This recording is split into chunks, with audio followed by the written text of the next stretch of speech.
Oke. Tadi Bung Power sangat seru tadi kita berbicara tentang bantuan-bantuan, kemungkinan sebenarnya menurut Bung Power bahwa bantuan dari Kota Pematang Siantar, bantuan dari provinsi, bantuan dari eh, pusat itu sudah cukup kalau kita lihat dari sisi jumlah ya. Dari sisi jumlah sangat cukup, mungkin sekitar yang terbagi di Kota Pematang Siantar itu sekitar 56.000 sebenarnya bantuan yang sudah tersalurkan di Kota Pematang Siantar. Kalau menurut Bung Power sendiri bahwa jumlah kakak di Kota Pematang Siantar ini sekitar 60 ribuan. Berarti sebenarnya bantuan-bantuan itu sudah sangat memungkinkan untuk didapat oleh semua, bahkan hampir semua warga Pematang Siantar. Nyatanya kita lihat bagaimana itu tidak terjadi. Saya masih menunggu sambungan dari Bung Power untuk kita bisa berdiskusi. Ada satu pertanyaan tadi yang sangat baik dan harus dijawab. Kita tunggu sebentar lagi Bung Power akan nongol ya. Ya. Sorry Bung Power, sorry. Kesalahan teknis, tim tadi tidak memperhatikan. Saya cuma biasa datang, oke, tinggal gerakin, sorry. Biasa. Siap. Namanya juga kita baru belajar, gak masalah kan? Betul. Oke Bung Power, tadi ini pertanyaan tadi, kenapa harus di pihak ketiga kan itu ya? Betul. Nah, itu tadi yang saya sampaikan, ya, di tengah-tengah pandemik yang seperti ini, kita kan sangat membutuhkan dana gitu. Dana itu harus efektif sekali digunakan. Tetapi yang lucunya, kenapa Pemko memilih itu untuk di pihak ketiga kan? Ketika itu di pihak ketiga kan, maka dana yang sudah dialokasikan untuk 10% pasti harus menjadi keuntungan daripada pihak ketiga. Karena itu sah dalam undang-undang. Nah, seharusnya ya Pemko bisa saja langsung bekerja sama dengan Bulog, langsung bekerja sama dengan kilang-kilang yang ada, dan itu sah kok, dan itu diperbolehkan gitu. Karena situasinya dan itu diperbolehkan dengan situasi yang pandemi seperti ini gitu. Ya semua bisa dilakukan oleh Pemko. Tetapi kenapa memilih pihak ketiga? Nah, ini yang saya rasa ada indikasi ya kalau memang ya kita harus bagi-bagi gitu ya. Kita harus lebih elegan lagi untuk mengambil uang ini gitu ya. Mungkin saya rasa kira-kira kalau kita analogikan ya seperti itu gitu. Dan pengawasan dari DPRD tidak ada sama sekali ya. Nah, pengawasan dari DPRD sama sekali tidak ada. Dan mereka maui pula pertemuan secara tertutup. Nah, ini ada apa ya kan? Merasa DPRD-nya udah nggak ada duit lagi karena PAD nggak ada, mungkin nggak gajian kan gitu loh. Karena gaji DPRD kan dari PAD, gimana? Betul. Kalau PAD nggak ada, gimana mereka mau gajian? Mungkin kali kan udah lapar kali kan. Tapi semoga tidak terjadi dan kita masih berharap DPRD kita mau bekerja secara baik. Oke, Bung Power. Sejenak kita tinggalkan Siantar, kita melanjut dulu ke Simalungun. Ini lebih jago lagi nih, lebih canggih lagi nih. Kepala daerahnya ini gerak cepat ini. Yang menjadi temuan dari ILAJ apa ini soal bansosnya Simalungun? Nah, bansos di Simalungun ini kan unik dia. Memang unik, berbeda dengan Siantar. Karena ada yang 400.000, ada yang 600.000. Loh, apaan ini? Coba cerita. Apaan ini? Coba cerita. Jadi, sesuai dengan informasi dari Dinas Sosial Kabupaten Simalungun, bansos yang mereka bagikan atau sembako yang mereka bagikan itu beragam. Ada yang 400.000 alokasinya, ada yang 600.000 gitu. Dasarnya itu. Nah, itu yang kita pertanyakan sama beliau, bagaimana pengklasifikasiannya? Bagaimana pengklasifikasiannya yang 400.000 dan yang 600.000? Nah, sampai dengan sekarang kita belum dapatkan alasan yang jelas dan juga secara regulasinya bagaimana ini gitu. Nah, itu juga yang kita buat menjadi salah satu temuan awal. Kenapa harus ada pengklasifikasian? Ya mungkin ketika nantinya ditemukan di lapangan agak lebih mahal, oh itu yang 600.000. Kalau agak yang lebih murah, oh itu yang 400.000 gitu kan. Tetapi yang uniknya, yang kita temukan keseluruhan tidak ada yang mencapai 400.000.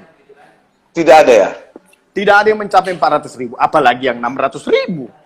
Makanya kita tidak tahu bentuk-bentuk bansosnya yang bagaimana itu kok bisa sampai dengan 600.000 gitu. Tapi saya dengar Bung Fawer 41.000 ya kakak yang menerima bansos dari Pemkab ya? Betul, betul. 41 ribuan. Apakah memang itu sudah tersalurkan semua, Bung Fawer? Nah, sampai dengan sekarang yang kita tengok dia kan berkala. Jadi karena Simalungun kan 32 kecamatan, jadi dia berkala dari beberapa kecamatan-kecamatan. Kurasa kalau sampai dengan bulan ini sepertinya sudah selesai semua. Nah, kemarin itu kita hanya mengambil sampel dari 7.000 pembagian sembako. Yang kita ambil sampelnya kemarin itu. Yang berkisar temuannya yang kita dapatin kemarin itu kalau hanya untuk khusus sembako saja berkisar 4 M gitulah. Sembako aja ya? Iya, sembako Tapi saja. gini, Bung Fawer, saya mau nanya ini, ada satu kejadian unik ya di Simalungun ya. Iya. Ketika salah satu anggota DPRD Sumatera Utara ribut-ribut soal bansos dari Pemprov. Betul. Tapi tidak ribut soal bansos dari Pemkab gitu loh. Betul. Apakah ada indikasi ini pengalian isu atau memang dia betul-betul menjadi seorang pahlawan untuk menyelamatkan rakyat gitu menurut Bung Fawer ini?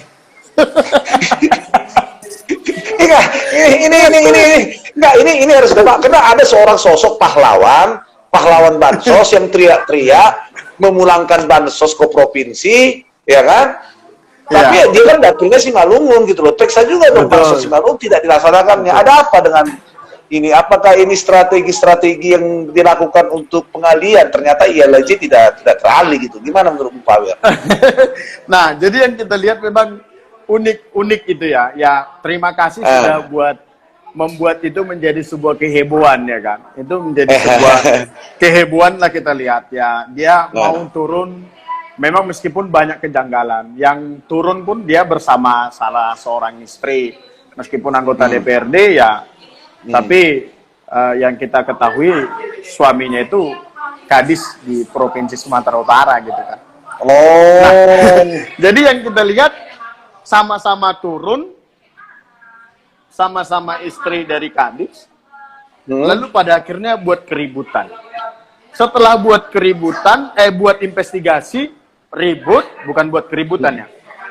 Setelah diinvestigasi, heboh. Truknya kok malah dibawa pulang, suruh perbaiki gitu. Nah ini yang sangat lucu ya. Kalau kita anggota DPRD-nya, truknya stop. Yang bawa dari provinsi stop, bawa ke Polres Simalungun, langsung periksa aja situ. Iya, selesai. Selesai gitu. Nah, itu kalau memang dia original untuk pengawasannya selaku anggota DPRD. Tetapi ini ada apa? Dibalikkan lalu diterima lagi minggu depan gitu. Nah, ini kita sangat tanda tanya ya. Memang bisa saja menjadi sebuah pengalihan isu supaya kita lebih konsentrasi ke situasi pembagian bansos dari provinsi gitu ya kan. Dari provinsi, lalu yang di Simalungun ini yang 114 M itu ya udahlah kita nak bobokkan aja gitu ya kan. Enggak, kenapa saya katakan gitu Bung Fawer? Saya kemarin ditelepon dari Parapat. Kemarin kan Parapat ribut. Betul. Ribut, beberapa mereka protes. Kenapa? Karena masyarakat sana menuntut gitu loh. Yang kalian bagikan sekarang itu bantuan dari provinsi. Bantuan dari Pemkab itu belum semuanya terbagikan. Mana katanya. Jadi mereka meribut karena ini ada apa gitu loh. Kenapa ini beda gitu loh.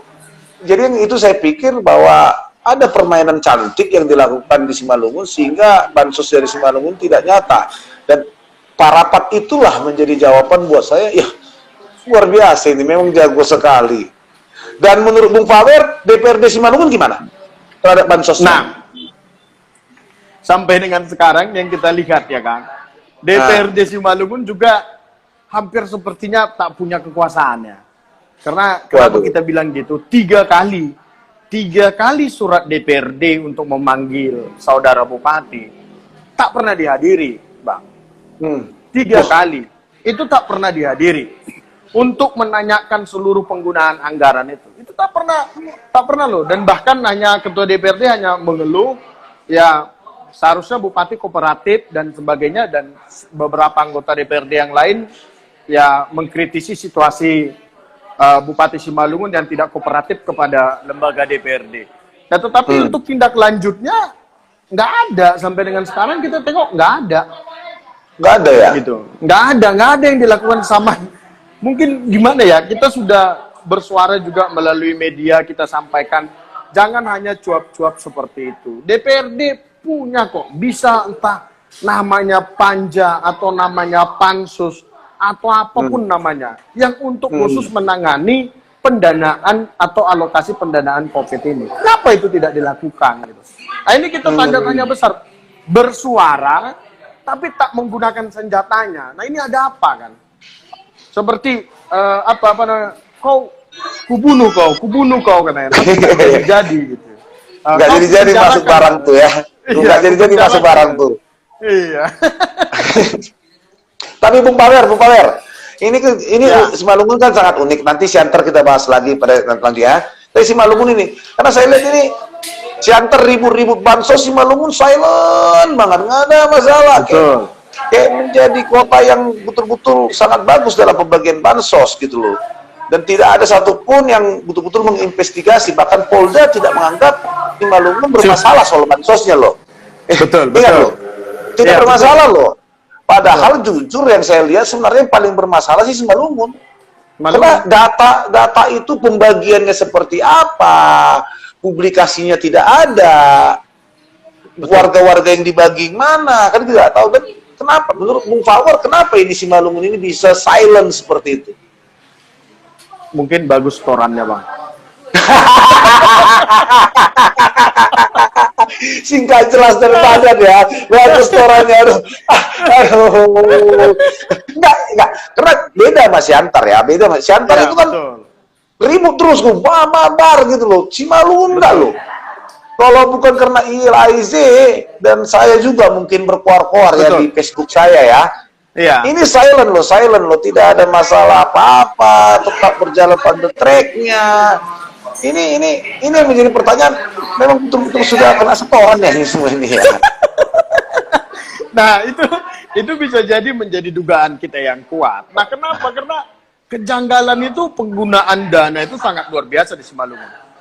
Bahkan dana yang terbesar penggunaannya di Sumatera Utara itu untuk alokasi penanggulangan dan pencegahan COVID itu Simalungun.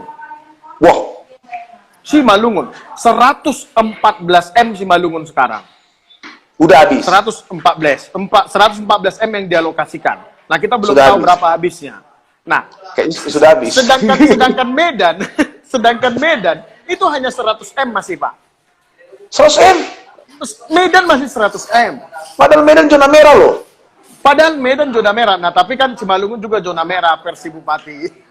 Baru 3 minggu loh, baru 3 minggu. Medan udah dari Simalungun baru 2 minggu terakhir jadi zona merah. Betul. Nah, jadi kalau saya katakan, kalau Medan kan udah 2 bulan ya zona merah ya. Ya. Nah, betul. Tapi mereka masih menghabiskan 100 M udah ikut bansos loh ini ya. Udah ikut bansos. Berarti 114 miliar yang ada di Simalungun itu udah ikut bansos juga ya? Sudah ikut bansos. Nah, tetapi kan yang kita lihat penggunaannya ya cenderung banyak yang kurang tepat sasaran kan. Nah, kenapa ini tidak menjadi perhatian daripada penegak hukum? Nah, ini yang menjadi unik kita lihatnya, sangat-sangat unik ya untuk Kabupaten Simalungun. Makanya kita jadinya tergerak, ya udah deh. Ini ILAJ masyarakat kita sama-sama dong. Kita buat petisi supaya penegak hukum segera periksa ini gitu. Nah, makanya kita kemarin beberapa hari yang lalu ya udah kita buat aja petisi gitu. Oke, Bung Pawer, kita jangan lari ke sorry Bung Pawer, kita jangan lari ke petisi, nanti season terakhir kita bahas petisi. Ya. Kita masih nanti bisa imbauan-imbauannya, nanti jangan melompat dulu. Oke, Bung Pawer. Kalau Bung Pawer melihat antara Kota Siantar dan Kota Simalungun, ya, kepala daerahnya itu bagaimana? dalam hal bansos ini? Apakah mereka punya hati sebenarnya atau tidak gitu loh? Kepala daerahnya, dari tadi kita bicara kepala dinas atau yang lain-lain, ini sekarang kepala daerahnya. Dalam penyerahan bansos, apakah mereka butuh pakai hati? Kalau yang ku lihat, kalau untuk Siantar tak mau tahu. Kepala daerahnya tak mau tahu, mau kau bagi bansos itu, mau kayak mana kau buat bansos itu urusanmu lah gitu. Nah kalau Simalungun, kepala daerahnya lebih ya, apapun regulasinya, yang penting yang ku bilang, lanjutkan terus. Mau nggak sesuai undang-undang pun itu, lanjutkan terus. Nah keprihatinan atau simpati daripada kepala daerah di Simalungun lebih ada daripada Siantar. Itu nggak bisa kita pungkiri. Lebih cepat, lebih antusias ya. Begitu kemarin ada masalah di Balimbingan, ada yang positif di Balimbingan, langsung satu desa di rapid test. Nah, sedangkan di Siantar yang korban yang sudah dinyatakan positif masih bisa joget-joget di rumah sakit umum Jakarta lagi. Ini bentuk ketidakpedulian gitu. Memang sama sekali dia macam ya urusan kalian lah gitu. Mau kalian apain situasi COVID ini? Ya kalau Simalungun rasa simpati itu masih ada, tetapi seharusnya janganlah melanggar ketentuan perundang-undangan yang ada gitu. Oke, masalah bansos ini, karena kita kan masih ada lagi tahap 3 dan 4, kalau nggak salah sampai tahap 4 ya? Betul. Tahap 4. Supaya tidak terjadi lagi tikus-tikus bermain, apa harapan Bung Fawer terhadap APH? Polres, Siantar, dan Simalungun dalam mengawasi bansos ini, dan apa yang harus mereka lakukan gitu loh, Pak Wer? Nah, ya kita harapkan untuk kepada APH dalam situasi pembagian bansos ini, kasih aja saran. Kasih aja saran, ya bila perlu Polres Siantar dan Polres Simalungun kasih aja saran, udahlah uang tunai aja sampaikan gitu.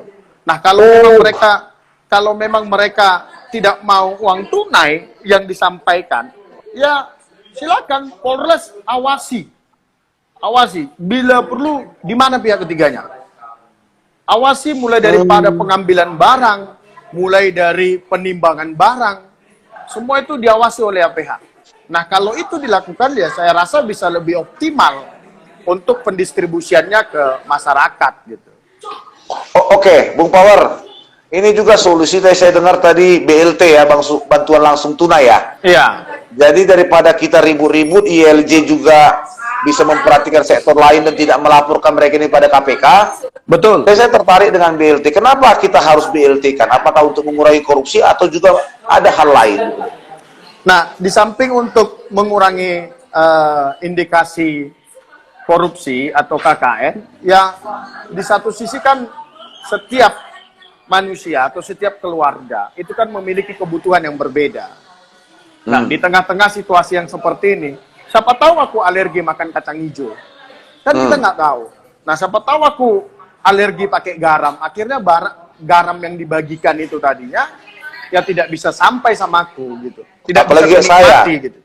Apalagi saya nggak bisa makan Indomie asam lambung kan gitu. Nah, nggak bisa makan Indomie. Nah, seandainya itu diuangkan 200.000 ditransfer ke rekening masyarakat atau dibagikan secara tunai, ya saya rasa itu bisa dimanfaatkan untuk lebih kegunaan mereka masing-masing. Nah, di samping yang kita ketahui memang masyarakat kita masih belum secerdas yang kita bayangkan.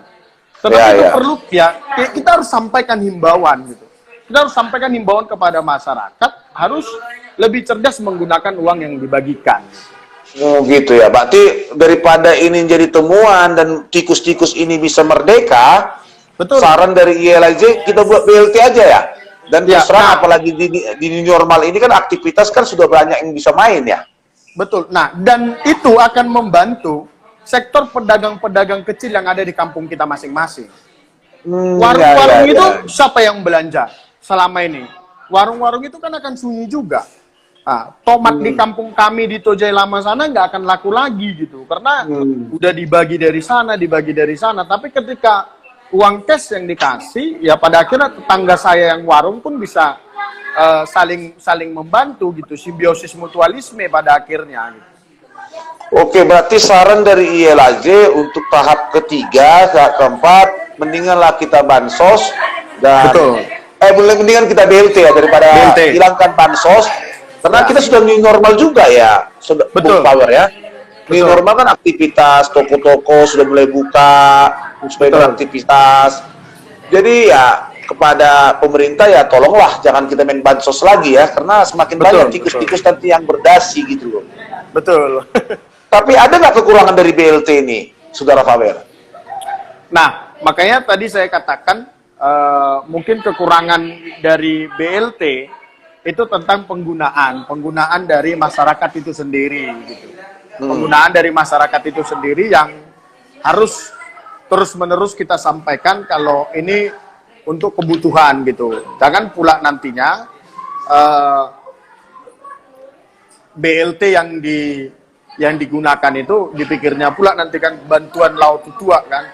Nah, itu kan juga, kan. BLT itu kan bantuan langsung tunai, bukan bantuan laut tua katanya kan. Begitu dikasih sama dia kan, pergi pula ke laut tua, itu salah juga. Jadi, tapi ketika itu sudah ditentukan BLT, ya kita bersama-sama untuk menghore-horekannya, masyarakat harus gunakan dengan optimal gitu. Oke. Karena tadi Simalungun sangat silent, gejolaknya juga sangat silent. Kita kembali dulu ke Siantar. Karena Simalungun kan kita tahu itu sangat silent. Sangat luar biasa lah penataan mereka dalam bansos ini. Walaupun kita nggak tahu produk-produknya. Kita kembali ke Siantar dulu. Saya mau nanya soal sembako dari Pemprov Pak pertama. Hingga saat ini masih 16 kelurahan dari 53 kelurahan.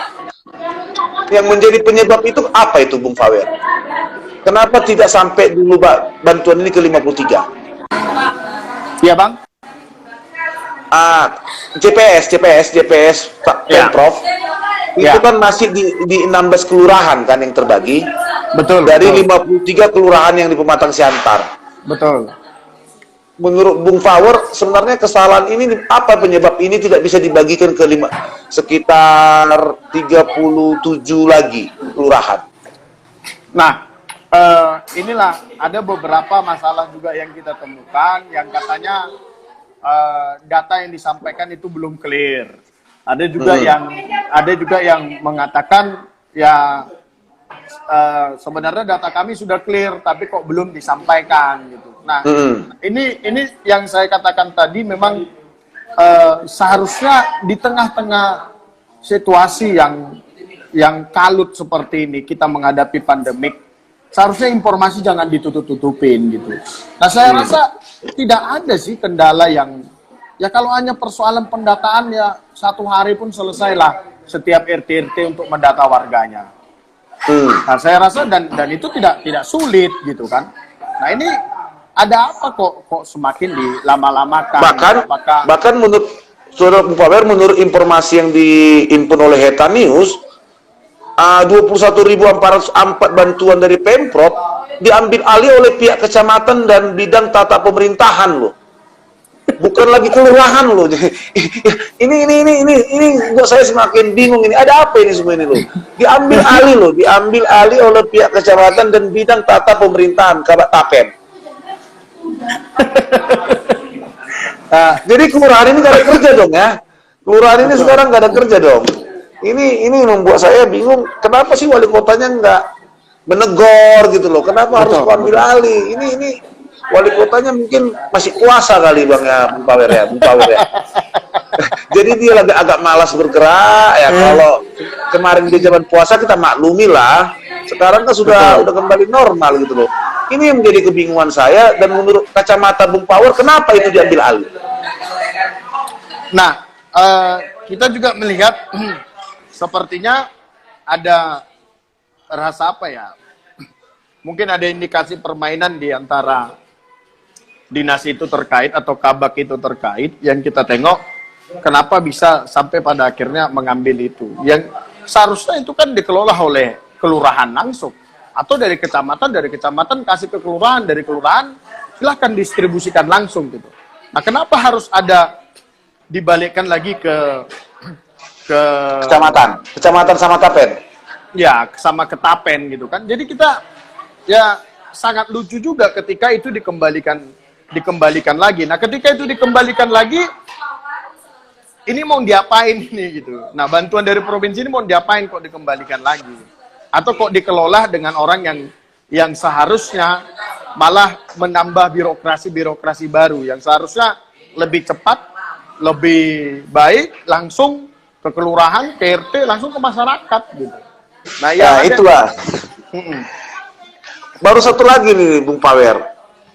Saya baru dapat info ya. Apa memang diperbolehkan mengantar paket itu dikena biaya? Kalau nggak salah dengar saya 8.000 per sembako katanya. Ini kejadian di Siantar atau yang di Simalungun? Dua-dua. Nah, ini ya jelas sangat tidak boleh. Itu sangat tidak boleh karena tidak ada dialokasikan untuk ke situ gitu. Jadi masyarakat dikenakan biaya. Kami juga sudah dapatkan laporan itu.